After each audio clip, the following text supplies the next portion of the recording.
industry here in North Texas and its overall impact on the Texas economy and the American economy. And then we'll close out the final 30 minutes with kind of like a little lightning round of some of the critical issues. But in those final 30 minutes, we will take your phone calls. So please get ready and hold on to your hats, ladies and gentlemen, because I think we've got a great show today.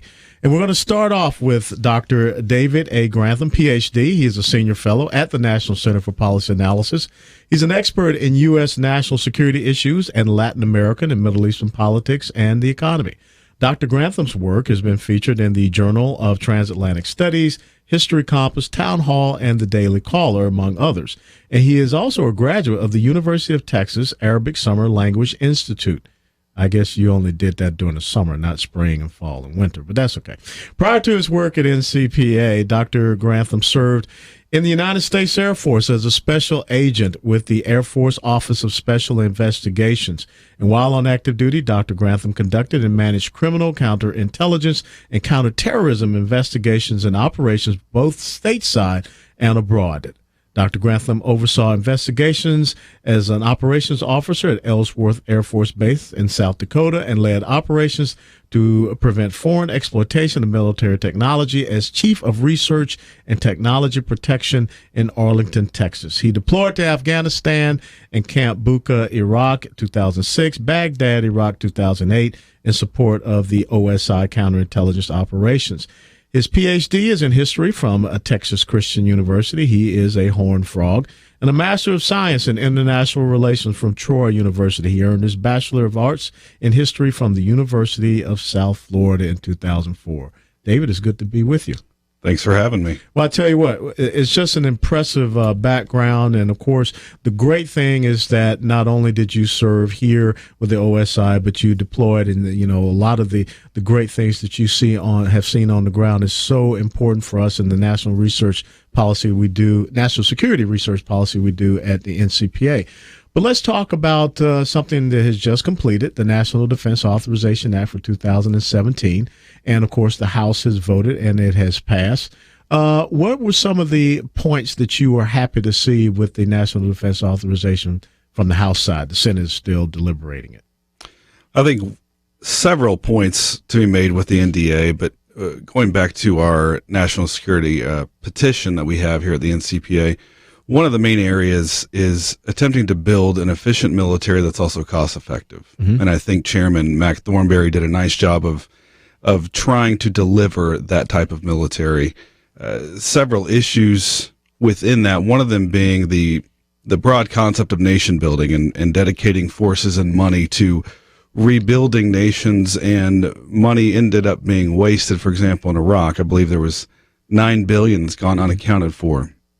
So some of the policies where he attempted and others have attempted to bring money back under the fold of the Department of Defense and then have that spent in ways that are more dedicated to force protection, to deploying forces, to building up the readiness of our forces, mm-hmm. versus dedicating money that is solely for building or rebuilding developing nations. And for our audience, you can go to the Point of View radio website, pointofview.net, and you can see that Provide for the Common Defense petition from the National Center for Policy Analysis.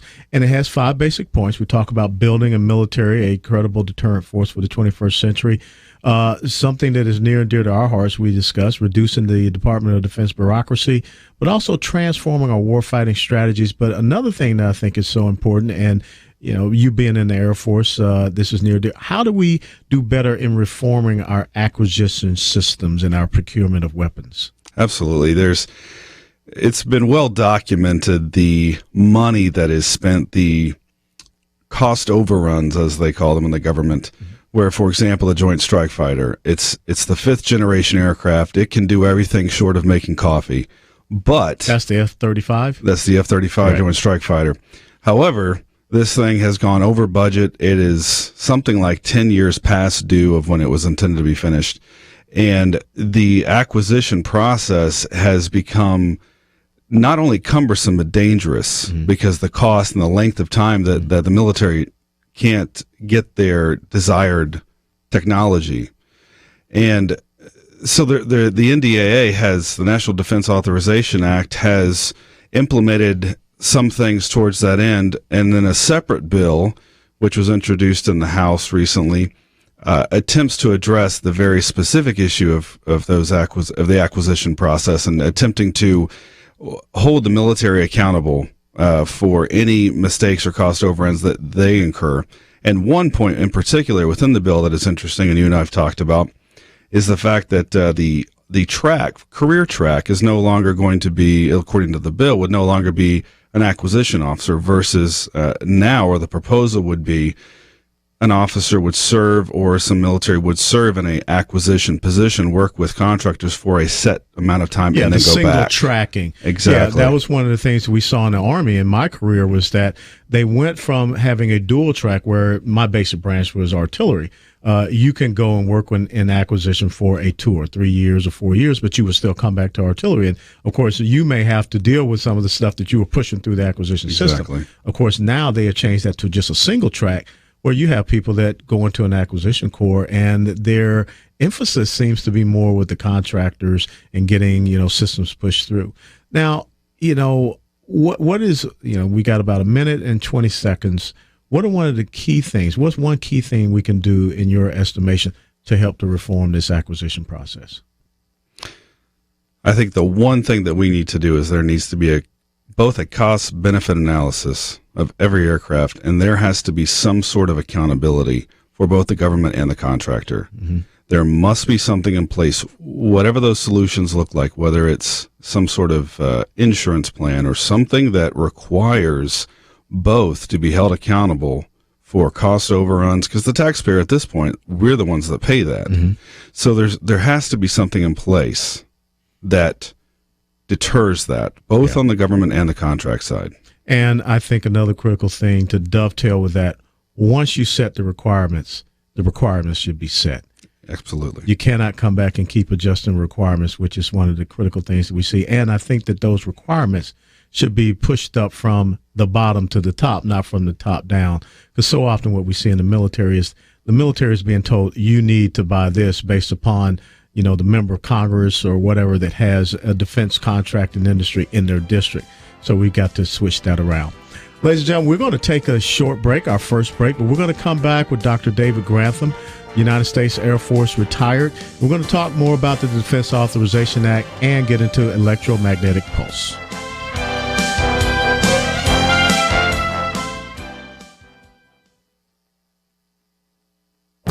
This is Viewpoints with Kirby Anderson. At one time or another, we've all heard the comment that what we believe may be true for you, but it isn't true for me. In his article, Francis Beckwith provides a humorous but instructive way to respond to that oft-used comment. He said, several years ago, after a pickup basketball game, I got into a discussion with one of my teammates about a book I was reading on the Christian philosophy of religion. When I mentioned that the book claimed that a Christian may have a rational warrant for his theological beliefs, my teammate, a committed believer in reincarnation, responded, well, that may be true for you, but it's not for me. We've all heard someone say something like that, so let's rejoin Francis Beckwith and hear how he handled it.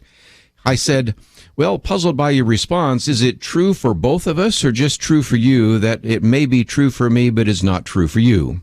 Well, quickly losing confidence in his coffeehouse aphorism, he said he didn't think it was right that I was trying to push my religion on him.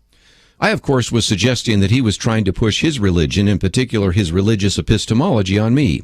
In other words, under the guise of openness and tolerance, he was, without my consent, dictating the epistemological terms under which I could announce my religious beliefs to others. Now, Francis Beckwith is using some big words here, but essentially what he is saying is that the phrase, it may be true for you but not for me, is actually pushing a particular philosophy of knowledge. So it is indeed ironic that his basketball teammate then retreated to saying that Francis Beckwith was trying to push his religion on him.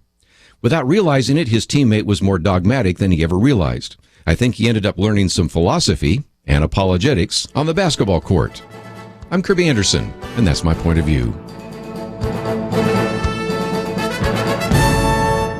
From Sony Pictures Home Entertainment, Risen, the resurrection as seen through the eyes of a non-believer. Available now on Blu-ray, DVD, and digital.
You're listening to Point of View, your listener-supported source for truth.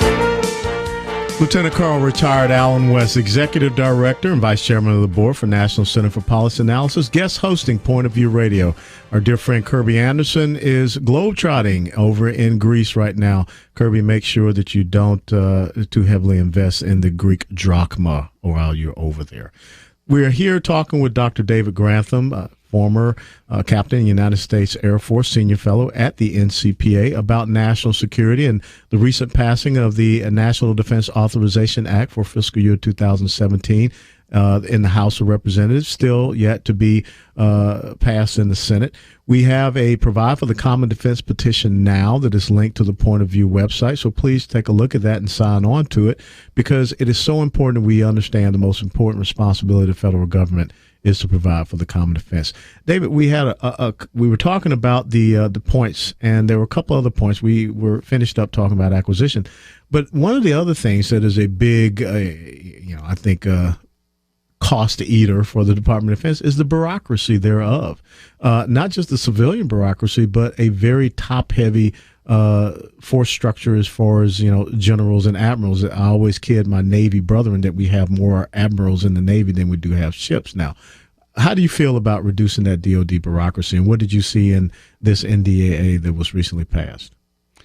When you talk about the Navy, there's an interesting statistic, and it was between about 2001 through about 2012, the active duty numbers in the Navy dropped by about 4%, while the civilian rose by about 1%. So civilians were the only group that actually grew during that same period.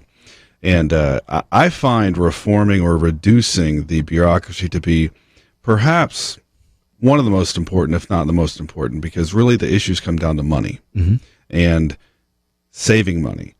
The sequestration and other cuts have resulted in 40,000 of your Army brethren being cut, whereas the joint staff between 2010 and 2012 grew by over 200%, just Amazing. the staff. Yeah. So there is millions to be saved by, no disrespect to those civilians and those generals who were serving. They've served their country, but there has to come a point where it's not necessary. And if we're cutting troops that are actually going to deploy before we're training back staff at the Pentagon, at these major commands across the world, that needs to be fixed. And there is some stuff in the NDA to do that. Yeah, it's amazing, because when you talk to the young men and women out there, 6 and 7 combat tours of duty, it's not just the stress that we see on them, but it's also the stress that we see on the families. So we've got to do something and putting that in balance. And speaking of the families, another point that we had in that petition was about better compensation for the young men and women out there. And there were some interesting things that we find out about those first-term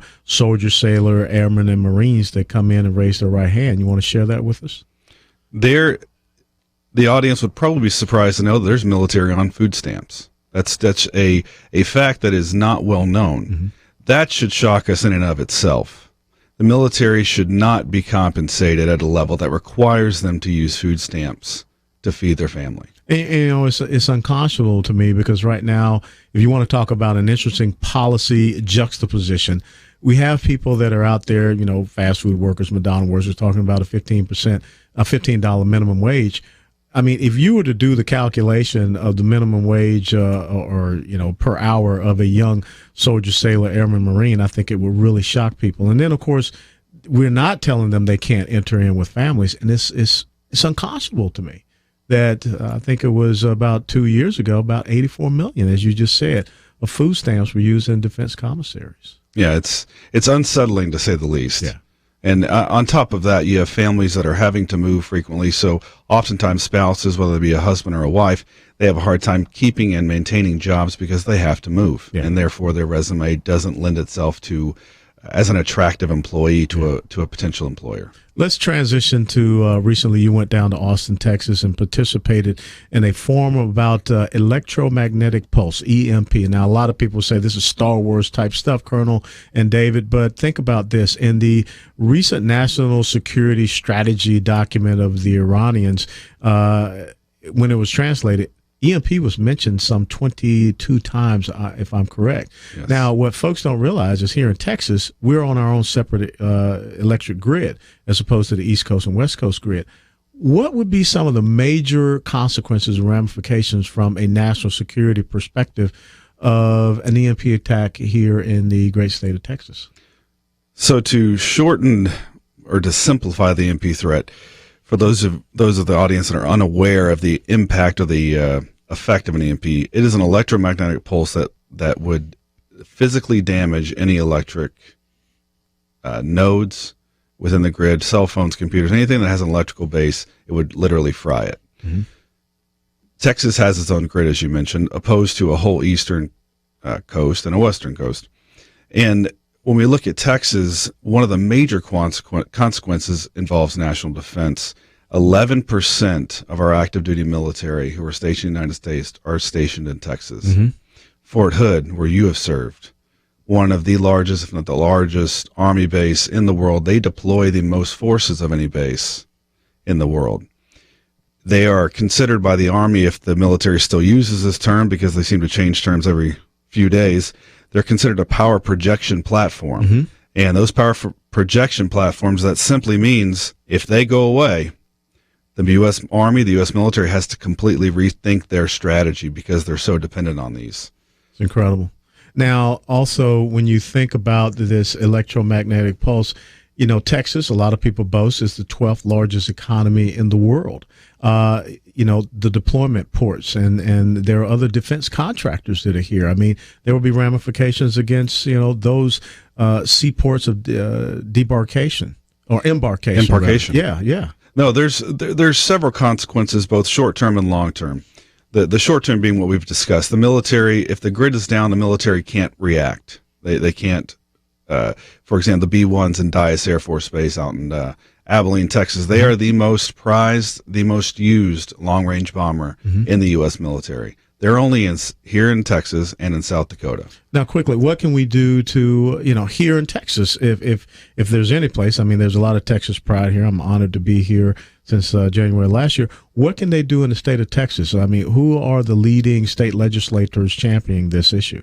Senator Bob Hall is really the leader in attempting to get the grid, what they call hardened. Mm-hmm. So it's actually putting physical protection around critical nodes within the grid. And what this would do would stop an outside pulse from penetrating and damaging critical nodes. He is working tirelessly with the Texas legislature to try to get legislation passed, or at least to work with the local electric industry utilities in order to harden these grids. Now, there's disagreements on how to do that, how much it costs. So, but Texas is leading the way, really, as a state in attempting to protect the state from such an attack. Well, I'll tell you what, I think this is a critical issue, and if the enemy is talking about it, we should be talking about it. I want to take some time. We got a veteran on the line, John, on line 1, who wants to talk about troops on food stamps. John, please. Hi there. I was with the Navy 9 years, and when you made the comment about military folks, you know, that are on food stamps, it's easy to think that it's the boot camps. It's the E1, E2, E3 that might be hardest hit, and that's not the case. I was in E5 with about 7 years in at the time, being counseled by a senior petty officer who was an E6 with about 12 years in at the time, and telling me that there's no shame in getting food stamps, that he himself is taking food stamps in order for his family. Well, John, go ahead. No, I was going to say, because I got to get ready to wrap up this segment, but I want to thank you first and foremost for your service. Anchors away. I wish the Navy would stop beating the Army in football, so help me out there, brother. But I find it unconscionable, absolutely unconscionable that, you know, not just the first termers, but as you just said, those middle-level NCOs that are also having to suffer and have their families on food stamps. So, John, thank you for bringing that to our attention, and we will continue to talk about this issue and get it rectified. Anchors away, brother. All right. Thanks. David, closing thoughts as we start to see us transition into a new presidential administration. What's the one critical thing that you think a new commander-in-chief should be focusing on? prepare our forces. They must be ready to respond to a threat, whether it's terrorism, a state-based threat such as China and Russia. The military must be ready, and that is not suggest that we have to spend more money. We have to spend money wisely, but we have to be ready. Well, I want to thank you so much for the work that you do as a senior fellow at the National Center for Policy Analysis, but I also want to thank you for your service to this great nation in the United States Air Force. Ladies and gentlemen, Dr. David A. Grantham, Ph.D., former captain, United States Air Force. Colonel Alan West, I'll be right back after this break here at Point of View Radio.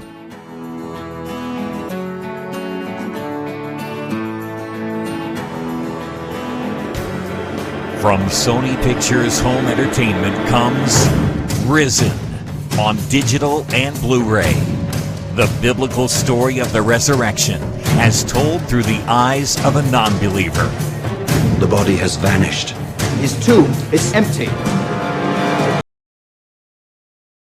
Blu-ray, DVD, and digital. Risen, rated PG-13. If you're prone to depression or melancholy, you might want to avoid the evening news these days. The only way to dispel the encroaching darkness is to raise up a light. Evil shouts in the streets, and we urge you to support Point of View as we spread truth and light over the airwaves. Join the Truth Team. Visit pointofview.net and click on Become a Monthly Partner. God's grace is still available for America. Help us to proclaim it. Call 1-800-347-5151, 800-347-5151, or again, give online at pointofview.net. Point of View is produced by Point of View Ministries.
are listening to Point of View.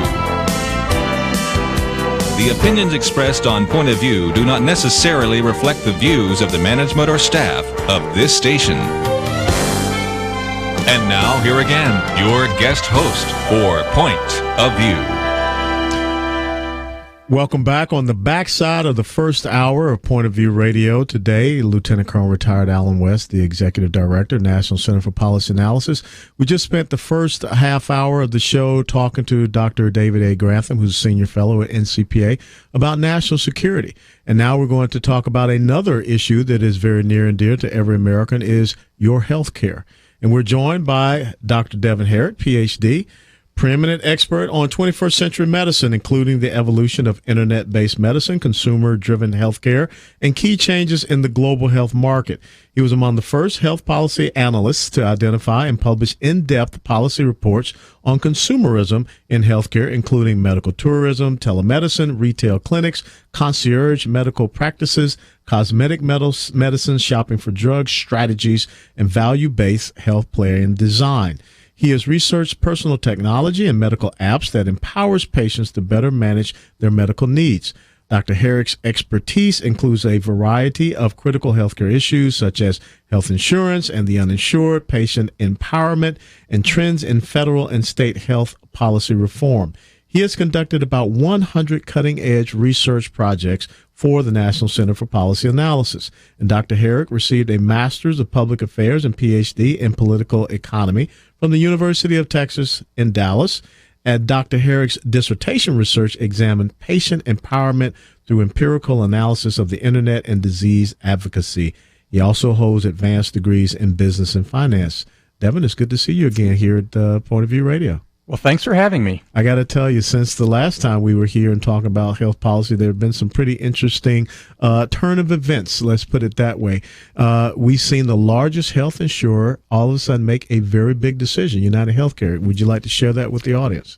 Well, the health insurance in the Obamacare exchange is not very profitable for the insurance companies. They are losing, I've seen estimates as much as $100 per member per month. In other words, they're losing $1,000 a year on a lot of their enrollees.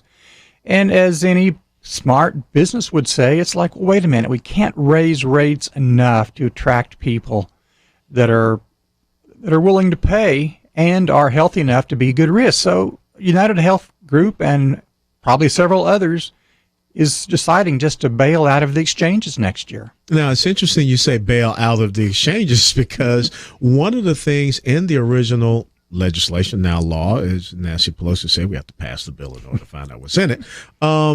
It had this thing called risk corridors. Can you explain to the audience what a risk corridor was? Well, the risk corridor, and there's actually what they called the 3R, reinsurance risk corridors, and these were essentially designed to spread some of the risk for the first couple of years. Two of the programs are temporary.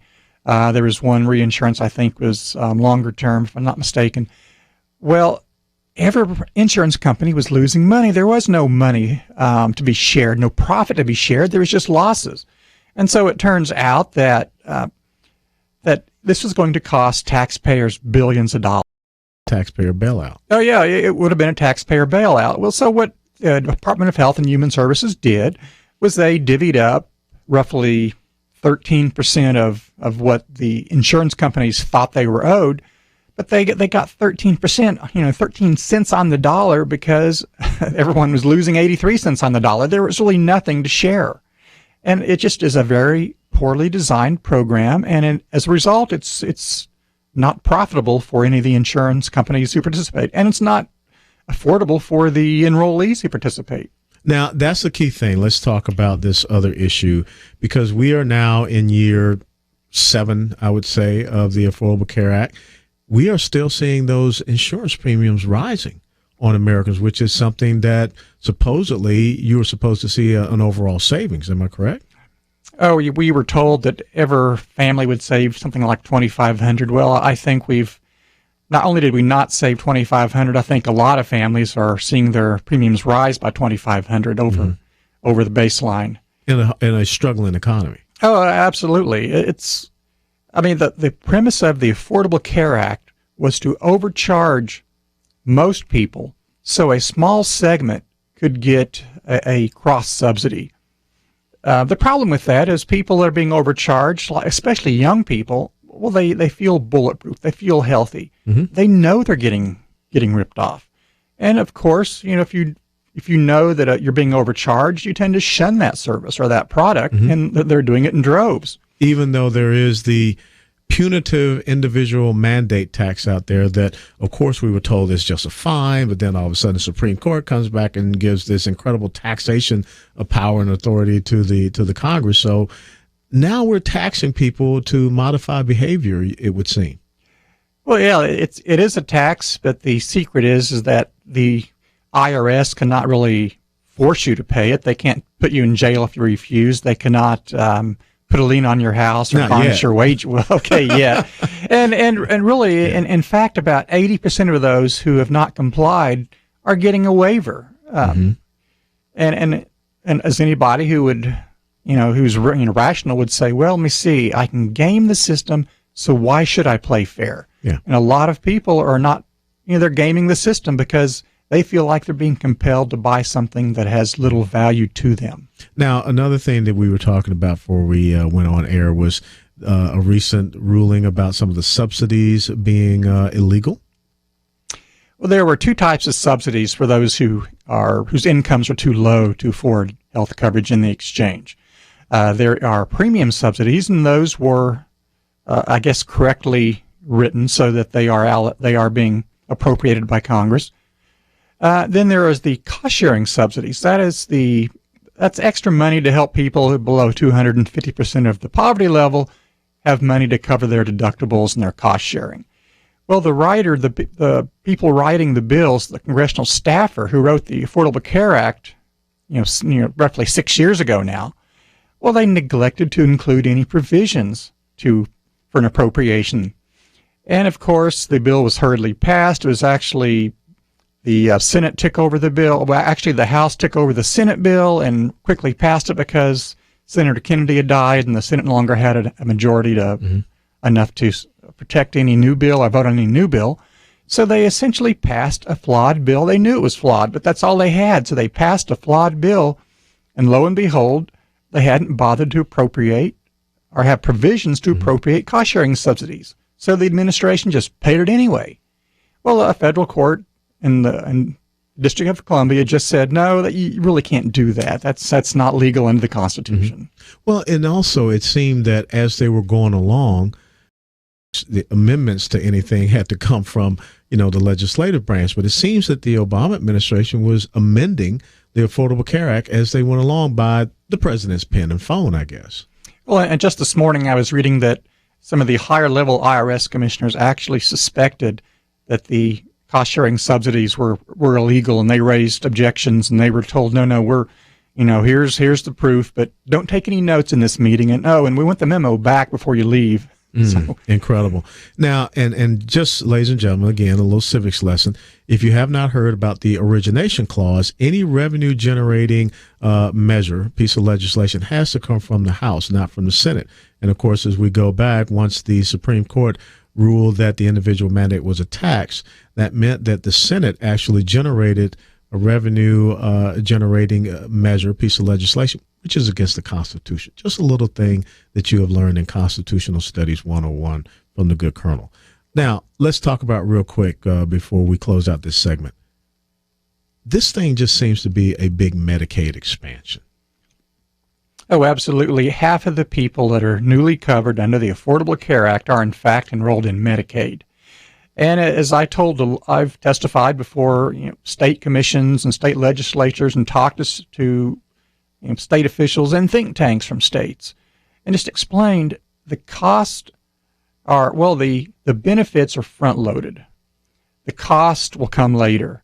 So states that expanded Medicaid are finding that, there are higher costs than they anticipated. Yeah. And so, in fact, they are having problems. I mean, New Mexico, for example, I forget now, it's like $400 million over 10 years they're going to have a problem with.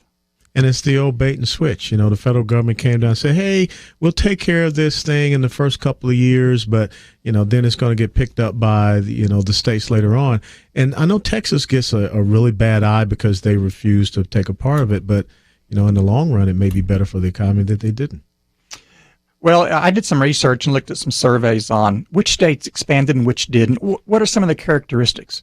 States who expanded Medicaid are tax and spend states. They have higher taxes and higher spending historically. States that did not expand Medicaid are conservative states. They have lower taxes and lower spending and are more fiscally responsible with their taxpayers' budgets. And there's a reason why so many people are moving to the great state of Texas. And I think it's because of those basic fiscal responsibilities. Ladies and gentlemen, we're going to take a break. We're going to come back afterwards. Now that we've talked about some things wrong, we're going to talk about the health care reform agenda that Dr. Devon Herrick has put forward. Colonel Alan West here with you at Point of View Radio.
Now, back to Point of View, your listener-supported source for truth. Lieutenant Colonel Alan West, guest hosting for Point of View Radio. Our dear friend Kirby Anderson is traveling over in the land of King Leonidas and the Spartans. He is in Greece. We're here continuing our conversation with Dr. Devon Herrick, who is the Senior Fellow for Healthcare Economic Policy at the National Center for Policy Analysis here in Dallas. In our first segment with Dr. Herrick, we talked about some of the things that we see now happening with the Affordable Care Act, Patient Protection Affordable Care Act, which kind of seems oxymoronic when you think about it 7 years down the road. Now, let's talk about what you are putting out there, Dr. Herrick, in a congressional brief that you just produced on the NCPA healthcare reform agenda. Go. Well, the most important thing is to undo the bad things we've already done. We need to repeal Obamacare. Now, there are those that say, no, we'll never actually repeal it. whatever you want to call it, repeal it or fix it. It's all the same. Yeah. We cannot patch over a bad law. We need to fix that law. In the military, we call that putting a Band-Aid on a sucking chest wound. Yeah, we cannot do that. Yeah. For example, we need to allow flexibility in coverage. Americans cannot buy affordable health coverage that's of their own choosing because they're being told what they must have through the Affordable Care Act. Well, if I'm a young person and I want a limited benefit plan, it doesn't let me do that. The Affordable Care Act says, no, you need to buy comprehensive coverage that the bureaucrats in Washington think you should have. I would say let Americans buy what they want and let insurance companies and health plans and employers design plans Americans can afford. Mm-hmm. Something else is we need tax fairness. For example, Americans get a much larger tax reduction for buying insurance through their employer. They have to actually use after-tax dollars if they get individual coverage. I would allow Americans who lack coverage through their employer to get a tax credit that would help compensate them to get coverage in the individual market. I would also like to expand Americans' access to primary care. Mm-hmm. Well, Colonel, I've talked to a lot of people. Many of them say they have a hard time affording insurance coverage. You know what they all want? Every one of them they want to be able to see a doctor when they feel bad. They don't care if they have insurance coverage that'll protect them for $1 million or $2 million. They want to see a doctor when they get sick.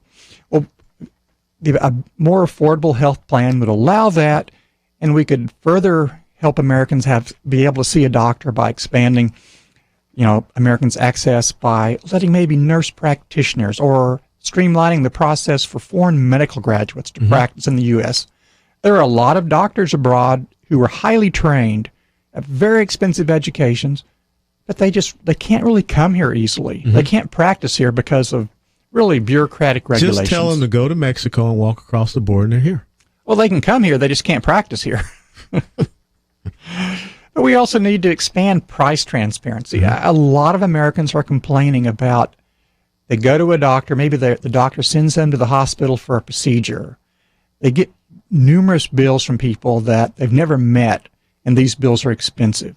And then they find out that their insurance company won't pay that bill because, this particular radiologist or pathologist or anesthesiologist is not in my network.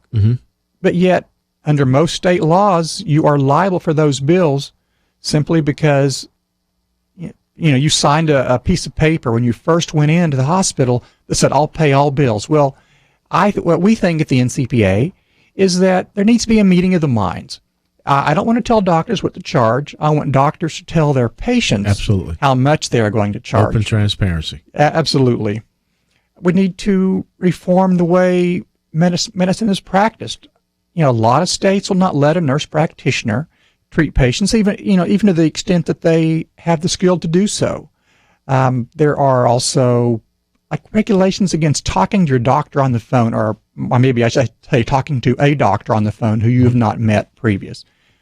In the information age, that makes no sense. Yes. And these aren't all of our policy agenda items, but these are probably the bulk of them. I invite listeners to go to our website, ncpa.org, go to our blog, our health policy blog, and they can read about our agenda, and more importantly, they can contribute their thoughts. They can argue with me. They can say they can help to refine it. Exactly. Yeah. We've invited a lot of people to talk to us, to help us, to give us ideas, insights on what their ideas are. And I invite listeners to do that on our website. It's also linked to the radio station website as well. Wonderful. Now, one of the things that you hear a lot of people talk about on the campaign trail, the nice little soundbite about, how we're going to open it up so people can buy insurance policies, outside the state. There's no more boundaries. There's truly an open, free market. How much do you think that will assist in as a good policy solution? Well, we are in favor of that, but a lot of policy analysts are now admitting that has a limited ability to lower cost. And in fact, a lot of the presidential candidates didn't really understand it. What buying insurance across state lines would do, it wouldn't make insurance companies that much more efficient. It would make state legislators be more careful when they pass all kinds of mandated benefit laws that are actually designed to benefit special interests. If, for example, I could go across the line from Massachusetts and buy in Connecticut and get a policy that was much cheaper, that would force Massachusetts to cut down some of their numerous mandates. I mean, like hair pieces for cancer patients or pastoral count. I mean, there's probably 55 or 60 different mandates that the state legislature has told insurance companies you must offer on all policies. And these are driven by special interest groups. How does that affect the state's insurance commissioners? Well, state's insurance commissioners would have to take a much more aggressive role in talking to their legislature and saying, or their assemblies, and saying, these are all good ideas, your donors are asking for these, but no, we can't do it because we'll lose the entire industry. They'll go next door. Now, one of the policy initiatives that NCPA came up in its 33-year history that a lot of Americans are using, health savings accounts. How can you leverage health savings accounts to better rectify people having their own health care dollars? Oh, absolutely. Health savings accounts are really just a way to save your healthcare needs in the future. And they're really great for paying for, your cost sharing underneath your deductible, paying for co-pays, paying for drugs, things like that. In the end, we all pay for our healthcare through reduced wages or insurance premiums. It makes a lot more sense to put more of those dollars into an account that you control instead of sending those off to an insurance company or in some other way like that. We really think that we should expand health savings accounts. We should expand what they can be used for. That the Congress should expand who's allowed to contribute to a health savings account. There are precise regulations that prevent many people from being able to set money aside tax-free for their medical needs. That's a mistake. And that's part of the Affordable Care Act, is the taxing of HSAs, if I'm correct. Well, they increased the penalty on non-medical use when the opponents of the Affordable Care Act signed it into law. That was a mistake. People were not misusing the funds. In fact, health savings accounts are a great way to save for the future. And when you control the dollars, you act more like a consumer and your doctor acts more like a competitor. Absolutely. Now, once again, for our listeners out there and the people that are watching this live streaming, where can they find all of this information that they can do their due diligence and research? Well, go to our website. It's www.ncpa.org. We have health policy. We have numerous other policies we work on, but click on health or click on our blogs and go to our website, and you can comment on our health policy agenda, or you can read our agenda, or you can say bad things about me. We invite it all. No one's going to say bad things about Dr. Devon Herrick. Doctor, thank you so much for being with us. And again, we have that information linked to thepointofview.net. Colonel Alan West here, guest hosting for Kirby Anderson. After the top of the hour, we'll be right back to talk about the construction industry and the economy, and then get ready. I want to hear your calls.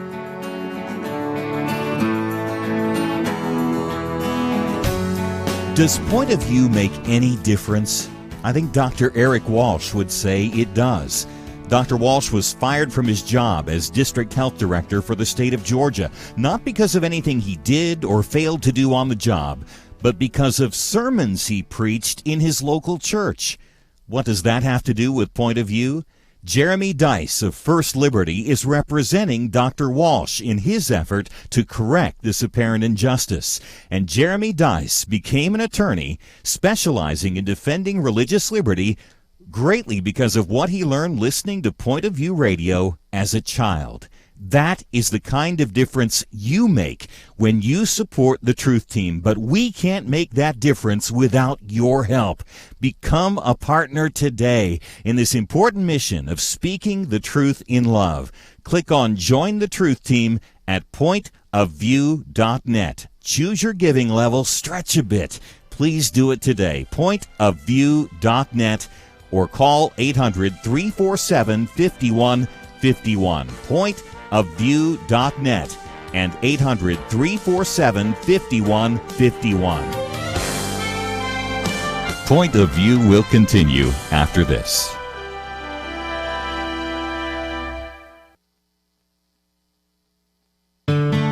I just thank God for y'all. I listen to you every day, truly. I wanted to thank y'all for everything you do each day to inform Christian families and our community about the things we can do, and just the way you're so informative. I listen to you daily and love you guys and appreciate you so much. God bless you, Kirby, for keeping this show so on track and for the decades of wonderful help to this nation that Point of View has been. We're all big fans of your work, and we pray that God will just prosper it. As a Christian, over the years that I've followed this program, I am constantly challenged to be on guard and to evaluate what's going on. And if for no other reason, to protect the caliber and the truth of your programming, I need to participate and to back your program financially to ensure that the truth stays out there for people to hear, to view, and to be a part of.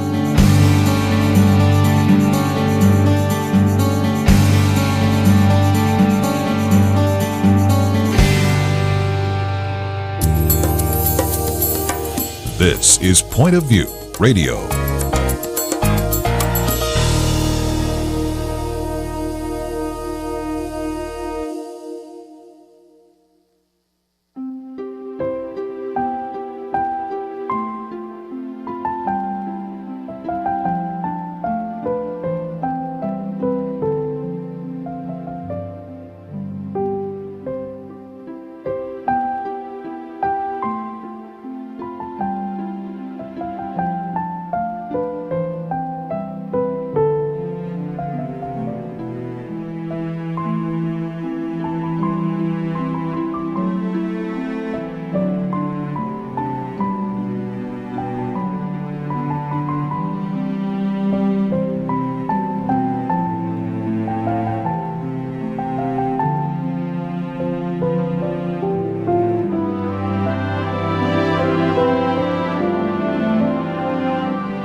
Hi, this is Kirby Anderson. You know, each day we take on the tough issues and provide a biblical perspective to them. The topics we cover are wide-ranging: apologetics, theology, prophecy, creation and evolution, intelligent design, marriage, family, child-rearing, the millennial generation, trends in society, politics, economics, business, religious liberty, the Constitution, public policy, foreign policy, military policy, tensions in the Middle East, abortion, homosexuality, pornography, sexual ethics, media, technology, history, and America's godly heritage. We talk about anything that affects your faith, your family, or your freedom. So don't go anywhere, because Point of View continues right now.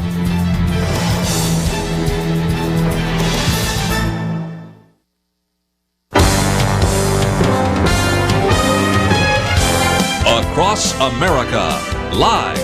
This is Point of View.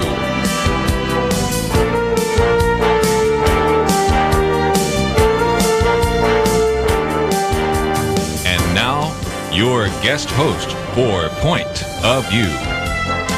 Welcome back to the second hour of Point of View Radio. Colonel Alan West, the Executive Director, National Center for Policy Analysis, and also the Vice Chairman of the Board there.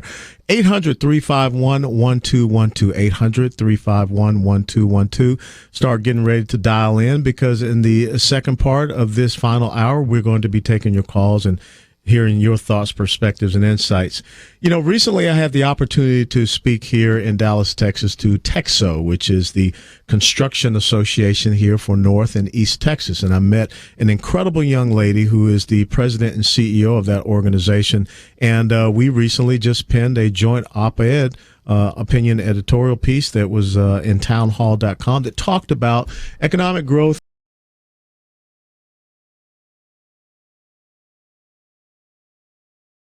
is the president and CEO of TEXO, the Construction Association. McDaniel's experience includes construction, architecture, and business development, along with working for and now leading one of the largest construction associations doing an incredibly robust Dallas-Fort Worth construction economy. TEXO is the largest commercial construction association in North Texas, with members' combined annual revenues of more than $9 billion. McDaniel has been with TEXO since October of 2013 and led the members program and services efforts until her promotion to President CEO in March of 2015. She has played a key role in the success and growth of TEXO. She attended the University of Oklahoma, and I won't hold that against her, since Oklahoma beat Tennessee last year in double overtime in football. That's okay. And she majored in architecture with a minor in construction science management, graduating in 2005. She went on to work full-time for a Dallas-based firm, the Beck Group. She has a vast network and is the current chair of the Fort Worth Society of American Military Engineers post. McDaniel is a licensed architect in the state of Texas, and she is passionate about advancing the construction industry and is active with the Young Women's Leadership Academy, which focuses on STEM education. Melanie, welcome to Point of View Radio. Thank you. Glad to be here. I got to tell you, what an impeccable resume, and, leading this organization here in North Texas when 1,000 people a day are moving to Texas as a whole, no telling how many, and all of the different corporations. But I want to start at the beginning, going back to your upbringing, and let me get this right. Vinita, Oklahoma. That's correct. Vinita, Oklahoma. That's right. And it says that you are a math-obsessed young lady. Tell us about growing up and what really got you interested in math and the sciences. You know, it's a very small town in Oklahoma, and I just always enjoyed math and would do math puzzle books when I went on vacation. And I had a teacher, my geometry teacher, my sophomore year of high school, sent me to Oklahoma State University for an engineering camp, and they had an architecture program there, and then you studied the different engineering components, and I just fell in love with it. So I knew that engineering and architecture was what I wanted to go do. Now, when you first showed up at OU, you were more so leaning toward engineering. Correct. What happened to get you to shift toward architecture and construction management? I went through a few classes, and it hit me that I needed a little bit more chaos in my life. It was a little bit too structured, and that's just not the way my mind works. And so I stumbled into the architecture college, and there was the studio is what I went and looked at, and I just loved it. And so they were building models, and they were designing things, and analyzing how things were going to be put together. And so I decided that's what I wanted to do. Now, what got your initial connection here to the Dallas-Fort Worth area? About 2 years into studying architecture, I found a program called construction management, which is in the same college as the College of Architecture. And again, it was more based on how you put things together, not so much the design. And that's just how my mind works. And I kind of pulled toward the construction management classes. And I had a professor there who told me that I should really look into the design build delivery method. Okay. And to be an integrated firm, you have design, architects, and contractors in-house. And there's very few firms in the country that you can go do that. And there's one here in Dallas called the Beck Group. And I interned with them in 2004 and then came back here whenever I graduated and started working for them. Fantastic. Now, so often we hear that we need to first get more young people engaged in STEM programs, science, technology, engineering, mathematics. But then even so, people will say we need to get more young women engaged. What was it that really got you to be engaged, and what are some of the things that you're doing to help the next generation of young people and also young women in the STEM programs? I think the biggest thing is just awareness. Most people don't know that these programs are out there. You know, I didn't realize construction management was actually managing construction. I always thought of construction as actually in the field, hands-on labor. In reality, there's a whole profession of managing the subcontractors and the specialty contractors, and so awareness to me is the biggest thing. We've got to be out there talking about what actually is involved in these professions. And, you know, in Texas, we have House Bill 5, which means we're in the middle school where these kids are starting to make these decisions. And we need to be out there in front of them as an industry, letting them know what all the options are. And as a woman in construction, we need to be out there, especially telling these young women that it's okay to go against the grain, and it's okay to go be against the norm. Right, exactly. It's okay to be in this field, and we need more of you. Only 2% of our industry is female. We need more women. Absolutely. So are there things that you are doing in your position as the president CEO of TEXO, working with some of the local colleges and universities, not just here in North Texas, but maybe up in Oklahoma and maybe to some of the left and right lateral states as well? We actually have a TEXO Education and Research Foundation, and we work with, there's a Associated Schools of Construction Region 5, and it covers a 4-state region. There's 12 schools in that region, and TEXO works with all 12 of them, just like I said, for awareness for the industry, to get more people into their construction management programs, and then to get those graduate of those programs down to the Dallas-Fort Worth area. And we also have a women's initiative, which works with some of the high schools around the area. And I'm really active in the Young Women's Leadership Academy, which focuses on STEM. And again, it's providing the avenue for people. People want to do something. They just need the avenue to know how to help. Now, interestingly enough, you were there at TEXO. You were working with their member programs. When that president CEO position popped open, what was that one thing said in you that said, I'm going for this? Man, it was quite the decision, I'll say that. But I had the opportunity to work with, he was an amazing CEO and really changed the association. And so I just saw the impact TEXO can have on the industry. And I just decided after a few months of dealing with some of the issues that he had to deal with that I was going to put my resume in and decided to go for it. And, reading the story that was done about you in Construction News, it talked about how you were waiting with that bated breath. What was it like the moment that you got the notification that you were going to be the president and CEO of TEXO? It was quite the weight that was lifted off of me. It had been about a 9-month interview process, so it was a long time coming, but it was nice to know that was the next step, and that's where we were going. So game on. Game on. Now, we know that you're a big OKC Thunder fan. You want to say anything real quick about the Thunder? Thunder up. They're going to win it tonight. Okay. Now, you live here in Dallas. I do. That doesn't endear you very much to the Maverick fans around here. So don't hold that against Melanie. But we're going to come back after the break, and we're going to talk specifically about TEXO, some of the programs, the things that you do. But we really want to talk about the construction industry and all the economic growth that we see here. We want to talk about the challenges that you have there and some of the things that we shared in that op-ed piece. So stand by, folks. We're going to come back after the break, and we're going to continue this discussion with Meloni McDanie, but also 800-351-1212. Start dialing in so I can hear from you. Colonel Allen West, Point of View Radio.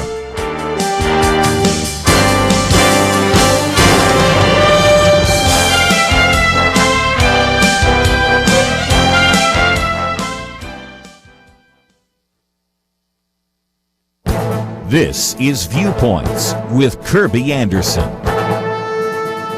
At one time or another, we've all heard the comment that what we believe may be true for you, but it isn't true for me. In his article, Francis Beckwith provides a humorous but instructive way to respond to that oft-used comment. He said, several years ago, after a pickup basketball game, I got into a discussion with one of my teammates about a book I was reading on the Christian philosophy of religion. When I mentioned that the book claimed that a Christian may have a rational warrant for his theological beliefs, my teammate, a committed believer in reincarnation, responded, well, that may be true for you, but it's not for me. We've all heard someone say something like that, so let's rejoin Francis Beckwith and hear how he handled it. I said, well, puzzled by your response, is it true for both of us or just true for you that it may be true for me, but is not true for you? Well, quickly losing confidence in his coffeehouse aphorism, he said he didn't think it was right that I was trying to push my religion on him. I, of course, was suggesting that he was trying to push his religion, in particular his religious epistemology, on me. In other words, under the guise of openness and tolerance, he was, without my consent, dictating the epistemological terms under which I could announce my religious beliefs to others. Now, Francis Beckwith is using some big words here, but essentially what he is saying is that the phrase, it may be true for you but not for me, is actually pushing a particular philosophy of knowledge. So it is indeed ironic that his basketball teammate then retreated to saying that Francis Beckwith was trying to push his religion on him. Without realizing it, his teammate was more dogmatic than he ever realized. I think he ended up learning some philosophy and apologetics on the basketball court. I'm Kirby Anderson, and that's my point of view. From Sony Pictures Home Entertainment, Risen, the resurrection as seen through the eyes of a non-believer. Available now on Blu-ray, DVD, and digital.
You're listening to Point of View, your listener-supported source for truth. Colonel Alan West back with you here at Point of View Radio. Executive Director, National Center for Policy Analysis, guest hosting for Kirby Anderson, who is over in Greece right now. We're going to continue our conversation with Meloni McDanie, who is the President and CEO of TEXO, the Construction Association here of North and East Texas. TEXO is the largest commercial contractors association in Texas and one of the largest affiliated with the National Association of Builders and Contractors, ABC, and the Associated General Contractors of America. Help us to understand, what TEXO's day-to-day mission is all about. Our mission is to bring together the best contractor community through leadership and unity. So we do that just by, we have about 350 companies that are members of TEXO, and visiting with them, figuring out what their challenges are, and then TEXO goes ahead of them and tries to figure out a way to help them solve those challenges in the industry. Now, does your span of control go all the way across East Texas to the Louisiana border? Correct. We're 60 counties in the north and east area of Texas. Okay. Now, when you look at the incredible growth here in Texas with, all of the different corporations and industries moving here because of the economic opportunities, what are some of the major challenges and also opportunities for TEXO? The biggest challenge is just our skilled workforce. We need more people in our industry, both in the degreed professional side and then the skilled labor side. So TEXO does three major things: governmental advocacy, professional development training, and then safety training and awareness. So with the influx of businesses moving here and the influx of construction, we have a lot of new people into our industry, which means our safety training is right now just the thing that people need the most is safety training. Yep. Now, the regulatory environment, does that affect the construction industry heavily? Definitely, and that's a big thing, that a big piece that we work on governmental is just what's impacting our companies on a day-to-day basis.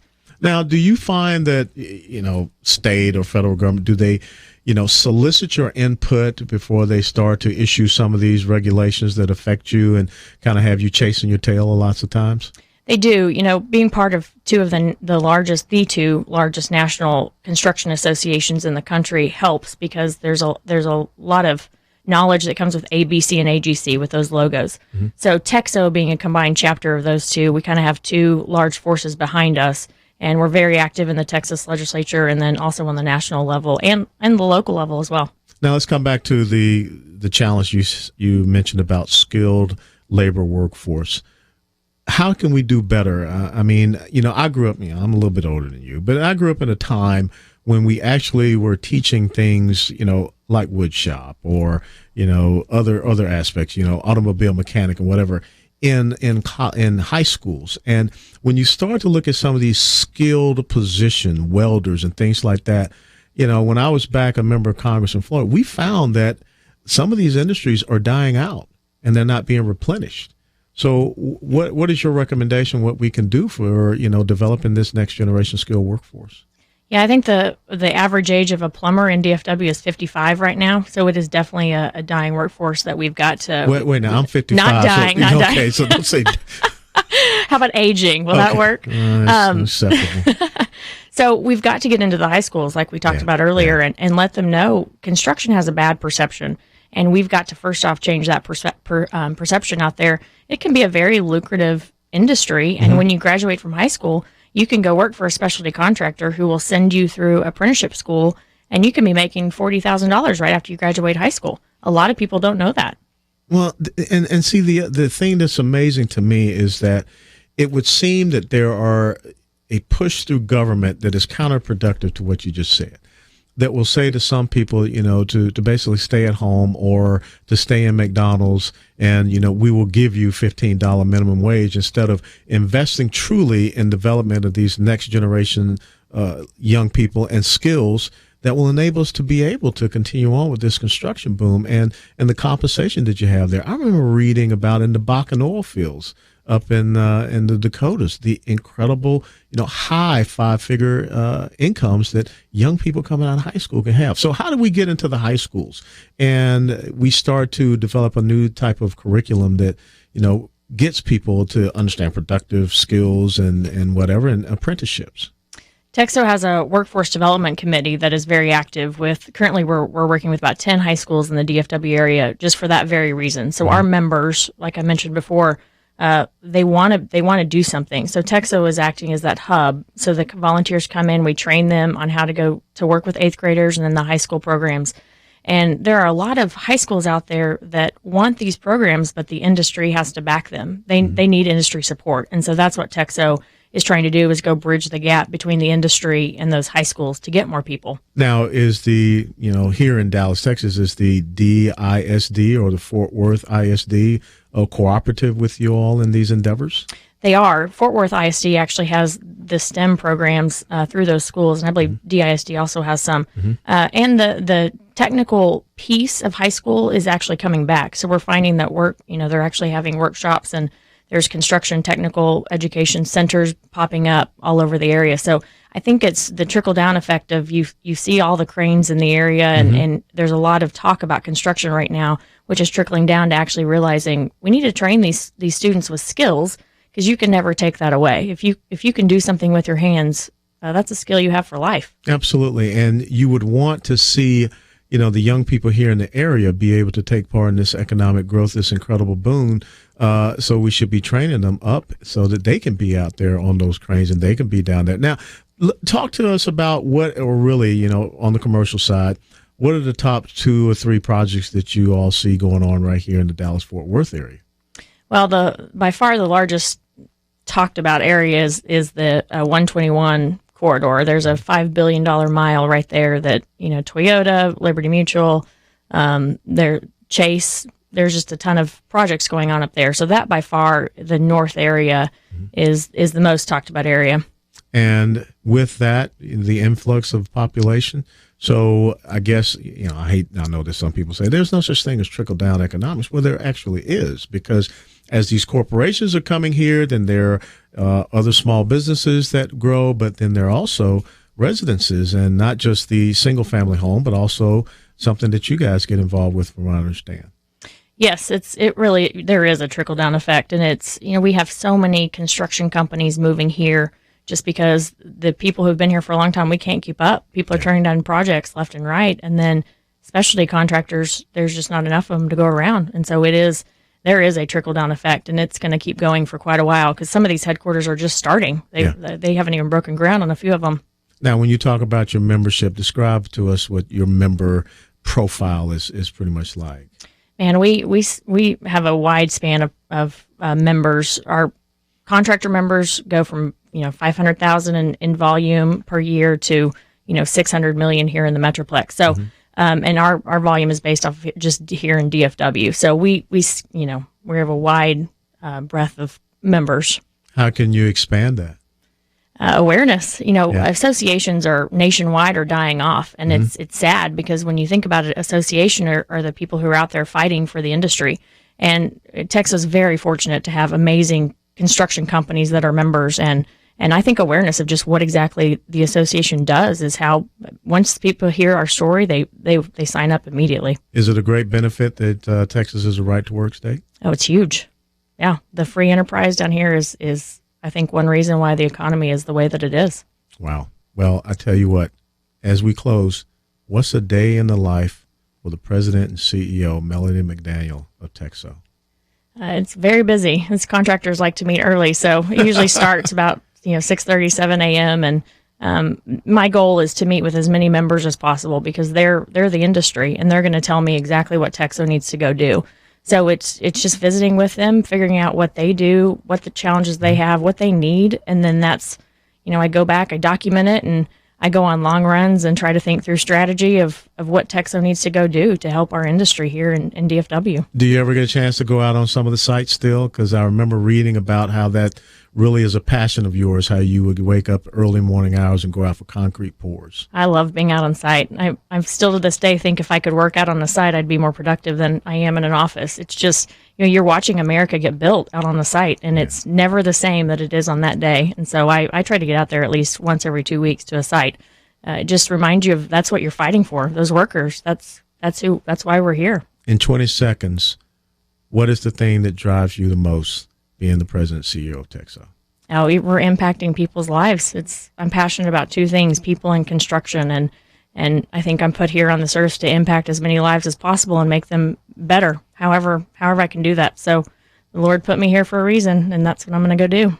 You think you'll ever get back on the architecture construction management side? It's a tough one. No, I love what I do. Awesome. Ladies and gentlemen, Meloni McDanie, she is the president CEO of TEXO. Please visit their website. And if you're here in the Dallas-Fort Worth area, it's an incredible economic growth miracle. And the construction industry is part of that. Alan West will be back after the break. Point of View Radio. Imagine it's January 2021. The president elected in 2016 has served 4 years. Tell me, what does the Supreme Court look like with maybe 2, 3, even 4 justices named by this next resident of the Oval Office? Is religious freedom still a cornerstone of the Republic, or has it effectively been crushed by the forces of tolerance? Depending on the results in November, 4 years from now will look very different, and together we can influence those outcomes. We need each other. Together, we are the Truth Team, and together, we can honor Christ as we exercise our stewardship as believers and citizens. One way to make a difference is to visit pointofview.net and support the Truth Team, pointofview.net. Or give when you call 1-800-347-5151. The nation is so divided, we must be united. Pointofview.net and 1-800-347-5151. Point of View will continue after this.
You are listening to Point of View. The opinions expressed on Point of View do not necessarily reflect the views of the management or staff of this station. And now, here again, your guest host for Point of View. Greetings, ladies and gentlemen. We're in the second part of our final hour here at Point of View Radio. Colonel Alan West, United States Army retired, Executive Director, National Center for Policy Analysis. Kirby Anderson, your normal host, is over in Greece right now. The last half hour of the program, what I want to do is be able to share some topics, but most importantly, 800-351-1212, 800-351-1212. I want to be able to hear from you, so please, let's start lighting up the call-in line so that we can hear your thoughts, perspectives, and insights about today's topics, being in national security, healthcare, economic growth, and the construction industry, not just here in North Texas, but all across the United States of America. But I want to share with you, starting right now, some hot topics that I see going on across the country and then also across the world. You know, we just had a bill, the Energy and Water Appropriations Bill, that was defeated in the United States House of Representatives over an amendment that would prohibit contractors, including faith-based contractors, from quote-unquote discriminating against transgender people. And we also know that here in the state of Texas, the Attorney General is leading the way, Ken Paxton, with 11 other states suing the Obama administration over this recent bathroom policy. You know, I got to tell you, I don't understand why this is becoming a big deal, because when I think about the debt problems that we have right now, the deficits that we are starting to see teak up just a little bit, when I look at what is happening with our energy policy in the United States of America, the control of our borders, so many other things, I don't know why the administration would be making a big deal over this whole bathroom policy, transgender policy, whatever. I don't know what they think that gets them, especially in a presidential election cycle. So I believe that they kind of kicked the hornet's nest because a lot of parents are not happy with the federal government coming down and making such an edict, which will affect their kids and their schools. And you know, we just talked with Meloni McDanie, and she was, you know, bringing up the point about better STEM education and preparing people to be part of a skilled workforce. You would think that those are the type of things that we will be focusing on with our education policy here in the United States of America, not, you know, who gets to go and use whatever type of bathroom. That's one of the hot topics I think that's out there right now. Another thing that's happening out in Seattle, Washington. I was reading up about this, you know, recently. If you hadn't been paying attention, I was elected to be on the board of directors for the National Rifle Association. That's a really big honor to be able to stand there and defend our Second Amendment rights, because I think the Founding Fathers realized if you don't have the Second Amendment, you may end up losing your First Amendment. And, of course, the very first right of the First Amendment is the freedom of religion and the free exercise thereof. But in Seattle, they have come up with this interesting thing, a gun violence tax. And out there in Seattle, the city council, which is led by a gentleman by the name of Tim Burgess, came up with a tax that will penalize any law-abiding citizen that wants to go in and buy a firearm. You will have a $25 tax per firearm that you purchase. And not only that, if you go and purchase ammunition, you have to pay a 5 cents per round tax for the ammunition that you purchase. Now, what is the whole purpose of this? Well, Mr. Burgess says that this is to go for a gun violence programs and training and medical research. Sounds very noble, except for one thing.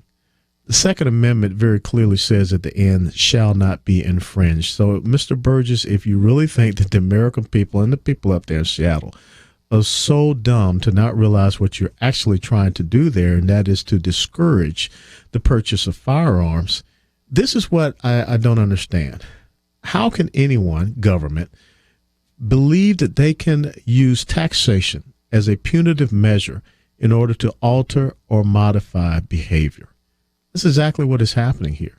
So instead of going out and just saying, we're going to get rid of the Second Amendment, what it seems that they're doing in Seattle, and understand, folks, if it's successful there in Seattle, I think you'll see it happening in other cities and municipalities across the United States of America. They're basically going to tax people away to discourage them from purchasing guns. And so what you have seen or many gun dealerships, gun stores in the city of Seattle moving out of the city limits. One still remains. I believe Mr. Combs has a place there, and he's struggling, trying to hang on. He's had to let some people go.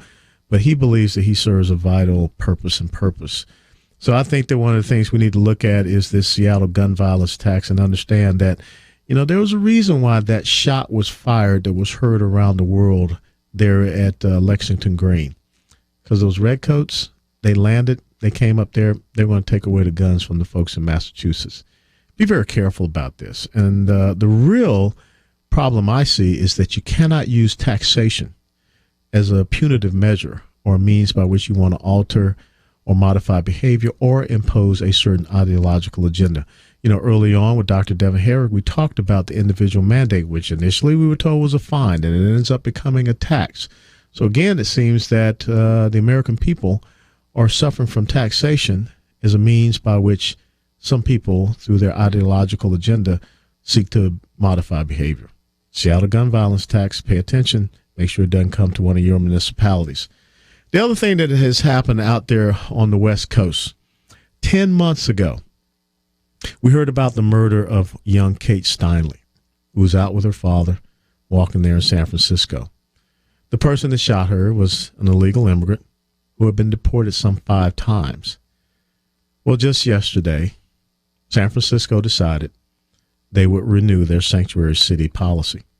But they added just this little twist, which I'm trying to understand and wrap my head around. It says that the sheriff there can use discretion in notifying federal law agencies with certain felony crimes of individuals that are going to be released. I don't know what discretion means, but that is a serious point of concern. See, what we have to come to understand, and it comes back, it's kind of weird, when you think about it. You come back to that Obama administration policy about the bathrooms in our schools, that if the schools decide that they will not adhere to that policy edict, and that is an interesting thing because we do live in a constitutional republic where we have the rule of law and we're supposed to be governed, not ruled by edict. They will penalize states that don't follow that by withholding education dollars. But yet here we have places like San Francisco that renews their sanctuary city status, and they will continue to get federal dollars. Something does just not sit right with me about that. So, the federal government can, issue this one mandate or this edict and, again, seek to punish and penalize you for not following it based upon the tax dollars that most of the states send up to the federal government, coming back to them for education programs and policies. But yet when we have a city that does something that goes against our rule of law, we are a sovereign country. And if you don't believe we're a sovereign country, then I guess it's okay to have criminal illegal aliens running around this country, many of whom have been released by the Obama administration. But I don't see how we can justify this. I don't see how we can rectify this by saying that we're going to allow this to happen in an American city that will continue to get federal government dollars. But pay attention once again. This is something that could happen in your city, anywhere across the United States of America.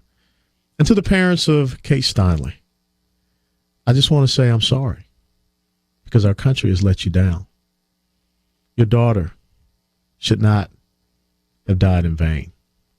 Your daughter should not have died at all if the people in San Francisco were doing what they were supposed to do, if the people in San Francisco were adhering to the rule of law of a sovereign constitutional republic and protecting our borders and protecting our people. All right, the other thing is this. Isn't it funny how everyone really thought that at this point in time you would have just an incredible, chaotic situation leading into the Republican National Convention that will happen in Cleveland in July? Well, Donald Trump just hit the magic number with 1,238 delegates. That was reported today. And there are 303 more remaining delegates out there in these last 5 states that will come up on June the 7th. Of course, California is the biggest ticket. So there will probably not be a contested convention. Although you still have individuals such as Marco Rubio, Senator Ted Cruz, and also Governor John Kasich that are trying to retain their delegates. But, ladies and gentlemen, I think that we now see that the GOP has a presidential nominee. We don't need to see the chaos that we have. I got to tell you, I think that when you look at the Democrat Party, you see a party that is really in trouble. A party that wants to get rid of their DNC chair, a party that is having an incredible internet team fight, a party that, based upon the revelations of the State Department Inspector General, has a leading candidate nominee and former Secretary of State Hillary Clinton that took another couple of torpedoes in her ship, reference the procedures that she did not follow, which she says she had followed. Stay tuned. Let's see what happens in July and into August. Ladies and gentlemen, we're going to come back in our final segment, and we're going to talk about what you want to talk about. So, 800-351-1212. 800-351-1212. I'm standing by, waiting. Point of View Radio.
Now, back to Point of View, your listener-supported source for truth.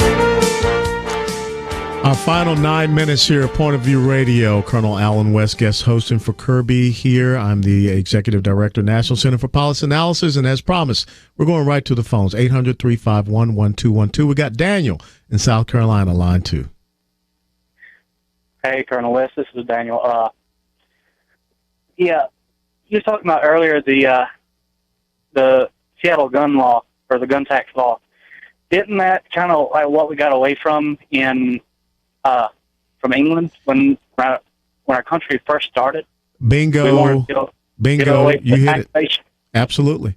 You hit it. I mean, the people have to, and this is why studying of history is so important, because there was a reason why the Redcoats were marching up to Lexington and then over to Concord. Why? Because they had found out that there was a gun factory, and that's where the munitions and weapons were being held.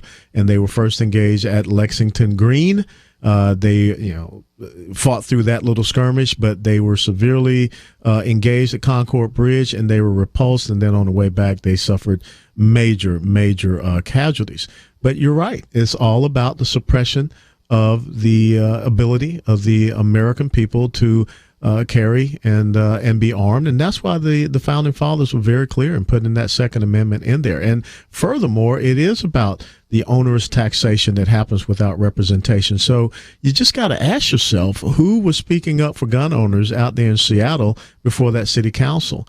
And when you have this incredible ideology that says that we're going to defy this, Bill of Rights, this part of our Constitution, this is something that we have to pay attention to. And it is amazing to me that, the one right that is not accepted all across the United States of America is the Second Amendment right.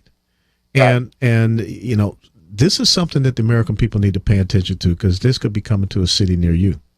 Anything else, Daniel? Continue.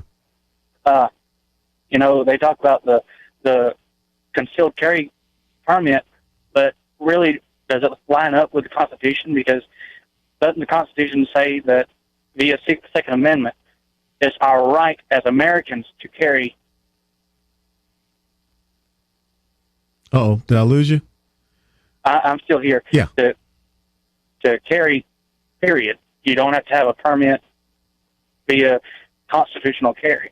No, you're right, and that's one of the things that coming up, constitutional carry. Now, I will tell you that I do think that there needs to be some type of systems in place that we can make sure that these are law-abiding citizens out there carrying. Right. There's no doubt about it. But one of the critical things that you kind of hit on is with concealed carry. Even there's no reciprocity all across the United States of America. So here I am in Texas. Let's say I'm on a road trip traveling. I have my weapons in my vehicle. There are certain states that if I get stopped, I'm violating, their law. So you have certain states in the United States of America that are infringing upon the Second Amendment right of the American citizen, even though you have done all of the right things. You're going through the background checks. You have, gone through whatever training and understanding of the laws and regulations. And this is what happens. It's amazing to me that we would allow this to happen in the United States of America. Right. I'm 22, and I'm saddened by the way that America has gone in just the past few years of what I've been watching. And I don't agree with everybody that's in office that we have, but at the same time, it's my fault, and also the people before me, their fault as well, because they chose to put the people in place that they have. And I just wish that more people would get back on fire for God and want what He wants for this country.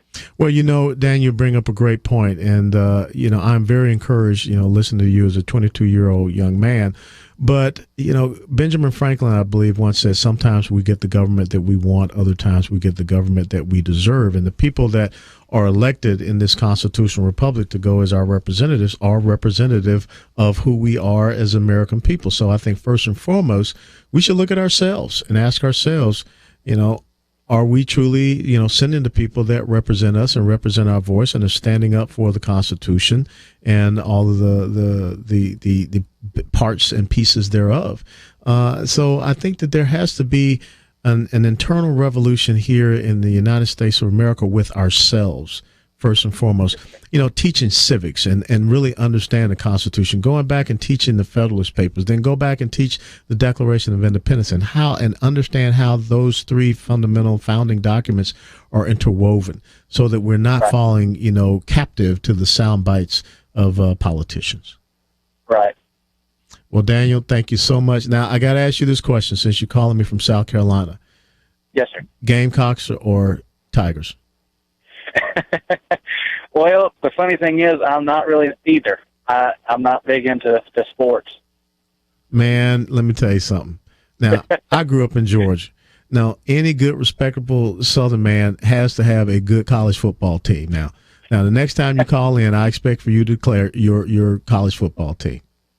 Okay. All right, my friend. But God bless you. God keep you. And study and understand what separation of church and state really means. It's not codified in any of our founding documents. It was in a letter that was written by Thomas Jefferson to the Danbury Baptist Convention. Yes, sir. Thank you so much, Daniel. Thank you. I want to take a few moments to talk to you about this day that is upcoming. It's Memorial Day. Yesterday, I got an email from a young man, Colonel Kevin Admiral. Kevin is stationed at Fort Bliss, Texas. He commands a brigade down there. And Kevin is about to deploy his unit to Afghanistan. I knew Kevin Admiral as a young ROTC cadet when I was an ROTC instructor back in Kansas in 1991 to 1994. Kevin Admiral was once the aide-de-camp to the Chief of Staff of the United States Army, General Casey. And what I was just so touched and moved by with his email last night was he said, "Sir, I'm trained, I'm ready, and we're about to deploy." And I thought about that young man that I met all those years ago as really kind of a goofy little cadet. But now he is commanding almost 3,000 United States Army soldiers about to go to Afghanistan, about to go into combat. I don't care what anyone says. This is not training. This is not advising. There's an enemy over there. And I'm wondering, when Kevin comes back from that deployment, will Memorial Day mean something different for him? Because he may end up losing one of the greatest that we have in this country, the young men and women who stand up, and as it says in Isaiah 6:8, "Whom shall we send? Who will go for us? Here am I, send me." And see, that is the greatness of the United States of America from, as we talked about, the days of Lexington Green and Concord Bridge to today with those young men and women that are about to deploy under the command of Colonel Kevin Admiral from Fort Bliss, Texas, over to Afghanistan. There will always be these great young men and women that will stand on freedom's ramparts. And there will always be some of those young men and women that, unfortunately, as Abraham Lincoln talked about in the Gettysburg Address, will give that last full measure of devotion. And we will remember them on Memorial Day.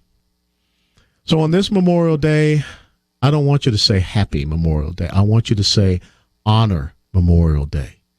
And remember that this is not about barbecues and cookouts. It's not about the swimming pools opening up. It is not about sales. It is about remembering that someone is not going to be there at those type of events so that you can be there at that event. That's the beauty of Memorial Day. That's the beauty of the United States of America. Young men and women who will serve, sacrifice, and commit for your freedom. Colonel Alan West, Executive Director, National Center for Policy Analysis. Goodbye. Does point of view make any difference? I think Dr. Eric Walsh would say it does.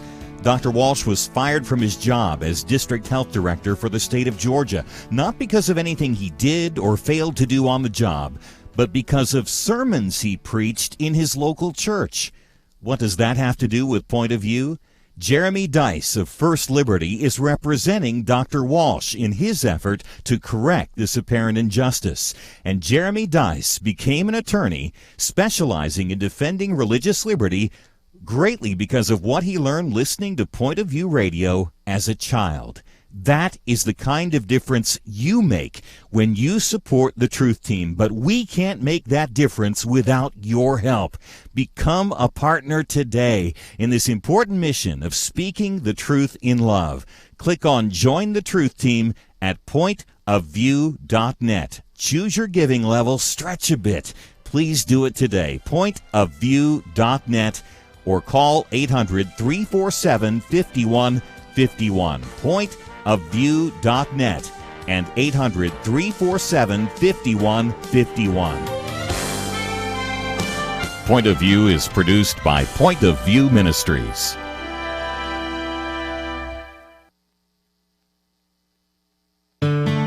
I just thank God for y'all. I listen to you every day, truly. I wanted to thank y'all for everything you do each day to inform Christian families and our community about the things we can do, and just the way you're so informative. I listen to you daily and love you guys and appreciate you so much. God bless you, Kirby, for keeping this show so on track and for the decades of wonderful help to this nation that Point of View has been. We're all big fans of your work, and we pray that God will just prosper it. As a Christian, over the years that I've followed this program, I am constantly challenged to be on guard and to evaluate what's going on. And if for no other reason, to protect the caliber and the truth of your programming, I need to participate and to back your program financially to ensure that the truth stays out there for people to hear, to view, and to be a part of.